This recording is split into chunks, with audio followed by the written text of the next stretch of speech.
চট্টগ্রামে আজ শুরু হলো হাম রুবেলা প্রতিরোধে বিশেষ টিকাদান ক্যাম্পেইন। নগরীর ৬১৭টি কেন্দ্রে এসব টিকা কার্যক্রম চলবে।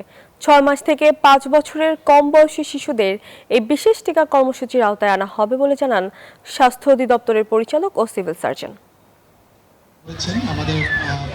সোমবার সকালে চট্টগ্রামের সীতাকুণ্ডের জঙ্গল সলিমপুরে এই টিকা কার্যক্রমের আনুষ্ঠানিক উদ্বোধন করেন অতিরিক্ত জেলা প্রশাসক নুসরাত জাহান। হামের প্রাদুর্ভাব রোধে নির্দিষ্ট বয়সী শিশুদের এই টিকা নিতে অভিভাবকদের আহ্বান জানান স্বাস্থ্য অধিদপ্তরের পরিচালক ও অতিরিক্ত জেলা প্রশাসক। এবার টার্গেট হচ্ছে 100% আমরা যেন টিকার আওতায় নিয়ে আসতে পারি। সরকারের যে সদিচ্ছা, সরকারের যে উদ্যোগ, সেই উদ্যোগকে আমরা মাঠ পর্যায়ে সাকসেসফুল হওয়ার জন্য, সফলতা করার জন্য প্রশাসন থেকে শুরু করে জেলা প্রশাসন থেকে শুরু করে সর্বাত্মক প্রচেষ্টা চালানো হচ্ছে। চট্টগ্রাম বিভাগে আমাদের টার্গেট আছে 42,50,000-এর মতো বাচ্চাকে আমরা টিকার আওতায় নিয়ে আসবো। প্রায় 25,600 কেন্দ্রে এই টিকাদান কার্যক্রম চলমান থাকবে। এইদিকে এই রোগের ভয়াবহতা ঠেকাতে পরিবারের সচেতনতার কোনো বিকল্প নেই বলে জানান বিশেষজ্ঞরা।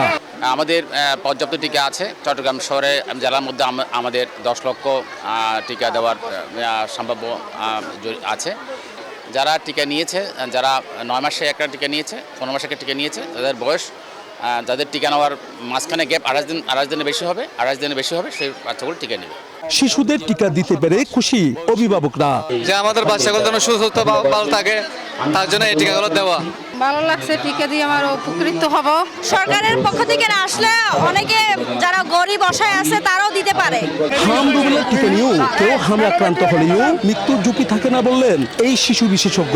ভ্যাকসিন কিন্তু 100% সবার ক্ষেত্রে কাজ করবে এমন নয়। এমন হতে পারে তার কোনো কারণে ভ্যাকসিন তার শরীরে ইফেক্টিভ ভূমিকা রাখে নাই, অথবা ওই যে আমরা যেটা বললাম নতুন কোনো স্পেসিস এসেছে যেটা হয়তো এই ভ্যাকসিনের বিরুদ্ধেও হয়তো প্রতিরোধী, এটা একটা হতে পারে। আগামী 20 মে পর্যন্ত এই টিকাদান কর্মসূচি চলবে।